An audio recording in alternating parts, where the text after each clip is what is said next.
नमस्कार दोस्तों, हिंदी उपन्यास सीरीज की आज की कक्षा में हम एक अत्यंत महत्वपूर्ण और चर्चित उपन्यास पर चर्चा करने जा रहे हैं। यशपाल का झूठा सच।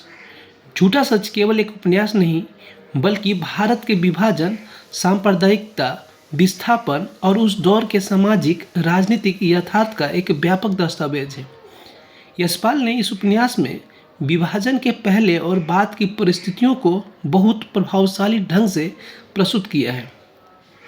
आज की कक्षा में हम झूठा सच के लेखक, रचना परिचय, कथा वस्तु, प्रमुख पात्र, शीर्षक की सार्थकता और यूजीसी नेट सेट की दृष्टि से महत्वपूर्ण तथ्यों पर विस्तार से चर्चा करेंगे। तो आइए बिना देर किए शुरू करते हैं यशपाल के महत्वपूर्ण उपन्यास झूठा सच को। झूठा सच का प्रकाश 1958 ईस्वी में हुआ है। इसके लेखक यशपाल हैं। यशपाल का जन्म 1903 ईस्वी में फिरोजपुर में हुआ है, जो पंजाब में है। इनकी मृत्यु 1976 में हुई है। यह विप्लव पत्रिका के संपादन करते थे, इसलिए याद रखेंगे। एग्जाम में कभी कभी पूछा जाता है कि विप्लव पत्रिका के संपादक कौन थे, तो यशपाल। ये कैसे लेखक है, तो ये प्रगतिवादी लेखक है। ठीक है, इन दो तीन महत्वपूर्ण बिंदुओं को ध्यान में रखेंगे। चलिए अब शुरू करते हैं। यशपाल का झूठा सच उपन्यास दो भागों में है। दो भागों के इस उपन्यास में वतन और देश का भविष्य में देश के सामयिक और राजनीतिक वातावरण को यथासंभव ऐतिहासिक यथार्थ के रूप में चित्रित करने का प्रयास किया गया है। लेखक ने उपन्यास के वातावरण को ऐतिहासिक यथार्थ का रूप देने और विश्वसनीय बनाने के लिए कुछ ऐतिहासिक व्यक्तियों के नाम का जिक्र किया है, परंतु उपन्यास में वे ऐतिहासिक व्यक्ति नहीं, बल्कि वे उपन्यास के पात्र हैं। कथानक में कुछ ऐतिहासिक घटनाएं अथवा प्रसंग अवश्य हैं, परंतु संपूर्ण कथानक कल्पना के आधार पर है, न कि इतिहास के आधार पर। उपन्यास के प्रमुख पात्र हैं भोला पांधे के परिवार का बेटा जयदेवपुरी, उनकी बहन तारा और जयदेवपुरी की प्रेमिका कनक। जयदेवपुरी लाहौर में एक स्कूल शिक्षक है, जो एक निम्न मध्यम वर्ग परिवार के व्यक्ति हैं। कहानी जयदेवपुरी व कनक दोनों परिवारों की कहानियों के माध्यम से आगे बढ़ती है और अत्यधिक विस्तार से में जाकर बहुआयामी हो जाती है।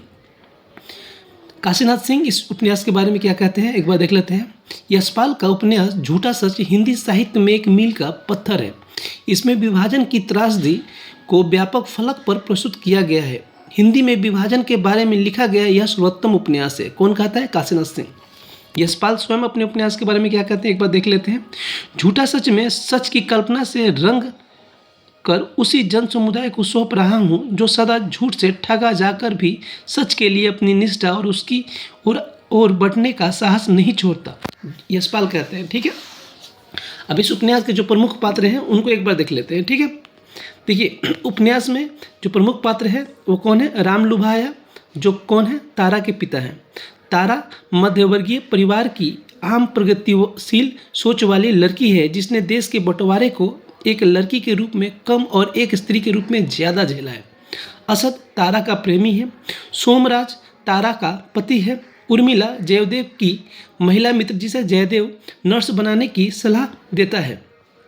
जयदेवपुरी तारा का भाई, पत्रकार और राजनेता। गिल कनक के पिता।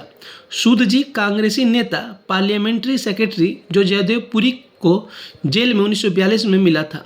कनक जयदेवपुरी की प्रेमिका, जिसका विवाह गिल साहब से होता है। अब उपन्यास का जो विषय है उसको एक बार थोड़ा देख लेते हैं। ब्रिटिश के फूट डालो और राज करो की नीति का चित्रण है। भारत विभाजन का मार्मिक चित्रण है। विभाजन के समय की दर्दनाक स्थितियों का वर्णन है। शरणार्थियों की पीड़ा का वर्णन है। दंगे के समय महिलाओं के साथ हुई मानसिक प्रताड़ना का चित्रण है। विभाजन के बाद राजनेताओं के आचरण में हुए परिवर्तन को दिखाया गया है। देश विभाजन के बाद राजनेताओं में आए मानसिक परिवर्तन का भी चित्रण इसमें दिखाया गया है। मतलब यह जो पूरा उपन्यास है यह विभाजन के आसपास की घटना को लेकर लिखा गया है। ठीक है, अब उपन्यास के सारांश को देखते हैं। भाग 1 परिचय। देखिए यह उपन्यास जो है 2 भागों में प्रकाशित हुआ है, पहले ही बोल चुके हैं। पहला भाग का प्रकाशन 1958 में और दूसरा भाग का प्रकाशन 1960 में। हम लोग के सिलेबस में पहला भाग दिया हुआ है, हम लोग पहला भाग ही पढ़ेंगे, ठीक है। उपन्यास का पहला भाग लाहौर की पृष्ठभूमि के साथ साथ वर्ष 1943 से 1947 तक की घटनाओं का वर्णन करता है। इस भाग में लाहौर के भोला पांडे गली के हिंदू परिवारों के माध्यम से जन सामान्य के जीवन का चित्रण करते हुए देश के विभाजन और उससे उत्पन्न भीषण सांप्रदायिक दंगे आदि का चित्रण करते हुए शरणार्थियों का एक देश छोड़कर दूसरे में पलायन करने की व्यवस्था का चित्रण किया गया है। आगे चलकर यह उपन्यास पूरे लाहौर, फिर पंजाब और फिर पूरे भारत की तत्कालीन गतिविधियों को साथ लेकर चलने लगता है। यह पूर्व विभाजन में लोगों की सोच में एक अंतर्दृष्टि और मानस के साथ ही विभाजन के बाद के स्वाभाविक रूप को दर्शाता है। उपन्यास यह बतलाता है कि तथाकथित आदर्शवादी और आश्रित भारत के राष्ट्रवादी पुरुषों को अपने निहित स्वार्थों से परे देखने की क्षमता आज़ादी के बाद भी नहीं विकसित हुई।